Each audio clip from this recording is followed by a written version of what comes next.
Hey everybody, I'm Walterific. Happy Ruby Tuesday. With me today is CPO. Hey guys. From Overclock Jeep, and today we're going to be looking at his Wrangler. So come with me and let's check out the stuff he does in this walk around video. Alright CPO, what do you got going on in the front? Well, where do we start? I guess we start at the front with the winch. I've got a Excessive Industries front bumper. This is the nearly bolt-on because it required a little bit of frame cutting, but was mostly bolt-on, which lets me put in my 20-inch light bar down there. I've just got a barricade winch with a Factor 55 splicer on the front. This is a factory grill. It was black. It was a Willys Edition Jeep, so it had the black grill from the factory. And then I put in my own little grill inserts, which are actually it's gutter guard that I painted orange and then glued back there. So I get that question a lot, like what grill do I use? Yeah, I was wondering that too. That's really cool. It's like $5 gutter guard. I do have a snorkel system, an aftermarket snorkel. This is a Rugged Ridge modular snorkel. I have the low mount here. It does have a high mount that goes up. And then the airflow runs inside the fender, around and up into the air box.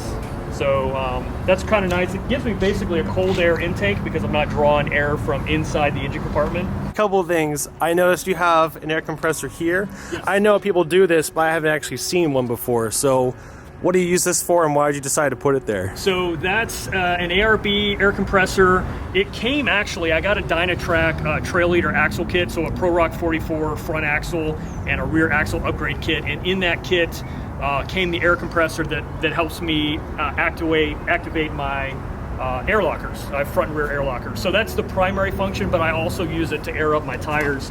I have this little deal here. I can plug my air hose in and then use it to air up my tires. I'm a big fan of Steer Smarts and their Yeti products. They're basically heavy-duty products for the JK. So it's a Yeti heavy-duty tie rod, drag link. I have an attenuator on here, which is kind of an interesting thing that Steer Smarts has done. It's basically like a little miniature shock absorber for the drag link, which smooths out some of the rough bumps. Just takes the edge off the road, and it's kind of nice. And then of course my axle is a Dynatrack Pro Rock 44 Unlimited, and that has a locker in it. You have a fastback style, which I really like. Yep. So I asked you earlier when we come back here to the back, why did you choose a soft top? You actually had a really good reason. Yeah, so first of all, let's be clear, I like the look of the fastback, but when I bought this, it had a factory hard top.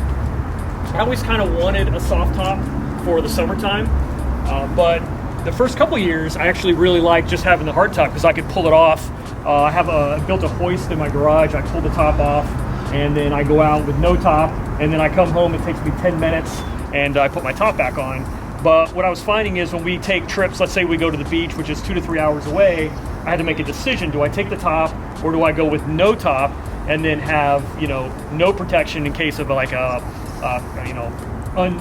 unexpected rainstorm? So I went with a soft top that I could take off and completely down, yet I can still keep it in the Jeep somewhere, not like a hard top where you have to store it somewhere. So the best top, Truck Top NX, is what I went with. I like it because it's got a hinge point basically here. The entire front flips back. I can take off the entire back panel and just have like a Targa bikini top type thing up there. So it gives me a lot of options, and I like the way it looks, really. So I have a toolbox here that is mounted in the back of the Jeep. Keep spare fuel over there. And I usually fill this whole thing back up with gear and whatever I can fit inside here. I've got a little bit of a privacy cover from GPCA, which keeps prying eyes. You peek inside, you can't see anything that's down in here. I don't normally carry my tread hose around, but last time I put them in the Jeep, I've been too lazy to take them out. So it doesn't I know what that's like. I don't use this space for anything anyway. So, and then of course my high lift jack is up here, mounted on a Raptor Works roll bar mount, and then the ever important shovel that has seen its use. And then all my other like random stuff, including a nice breakaway first aid kit here. A lot of the tools I use regularly on the trail, like for airing up and airing down, tend to end up in here. This is my quick access pocket. Yeah, I like to organize the stuff in the back, and that keeps the front clean for passengers. I have a teenage son, so I often have people in the back seat, so I can keep all that clear. All right, CPO, so there's a lot going on in here. Some of us are familiar with what some of this stuff is, like myself, who am seeing stuff and getting a little envious. For example, you have a rock hard roll cage up on the front for the A-pillars. And you also have, I noticed, a CB radio similar to the one that I have. You have a lot of aftermarket stuff, including this C-Cane, looks like a Super Chips monitor. Too. And another, that's not your radio? Sirius XM, yeah. So, what kind of gizmos do you have going on here first? I mean, all kinds of stuff. You pretty much called out most of it. Some of the things I'm proud of that are probably hidden. I'll have to turn on the Jeep so we can take a look. What I have going on here, I have this switch panel in here. I did do sort of an interesting custom winch control setup here. I've got my in and out winch controls, and then my fighter jet weapons arming switch, which enables that. But this switch, it says roof lights, actually doesn't control roof lights. It controls my trail camera system. Which I love. You have so many awesome camera setups in here. Yeah, so this is a camera view from, it's on the back axle pointing forward underneath the Jeep. So these are the front tires, driver's side and passenger side.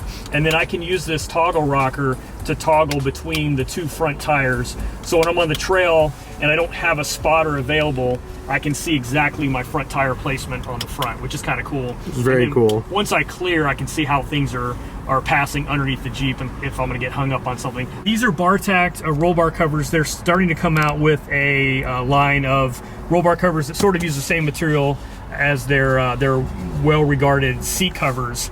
And so I was one of the test fits for these covers, and of course I had to get it in orange because that's sort of my color. Nice. It wasn't really hard to do because it's all Velcro, right? So the hardest part was getting the old roll bar cover off, which pales in comparison.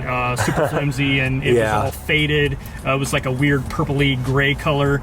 Once you get those off, these actually go on fairly easily. They just Velcro around different parts. I did have to pull the sound bar down.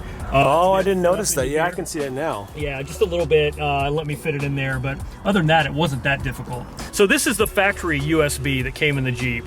The key was connecting this factory USB to the new aftermarket radio. And basically, if you pull all of this down, you'll find that from the back of where the factory radio is, there's a USB connector that comes down and plugs in somewhere down here into the Uconnect system. It was a Bluetooth module and all that. And basically, I was able to disconnect that, get an adapter to plug the USB into the C-Cane. So yeah, my factory USB works just like it did from the factory. It just now talks to the new radio. I've only been in one Jeep that had 37s, and this one's faster. This is pretty fast. I'm surprised at how fast it is. I don't know the reasons for it, but I'm sure the gearing helps. Gearing does help. The Super Chips tunes the transmission a little bit, and of course adds a little bit of horsepower with the engine tune. A little bit of cold air intake help, a little bit of aftermarket exhaust help. All that sort of adds to it, but the gears do make a difference. What's your favorite mod? And keeping in mind, if you could only have this, if you had a regular Jeep, but you had to put this one thing on that you have, wow. And that's probably the hardest one. That is hard. Yeah. Your tires count as one if you want to do it. Your lift counts as one. But I can't have the tires without the lift. I know. Like, it would look goofy, but it would look pretty bad. All right, well, thanks, CPO. I really appreciate it. You have a really cool Jeep. Thank you. Thank you for taking the time to talk to me. I actually watch his videos, your videos. I'm sorry, you can never get that time back.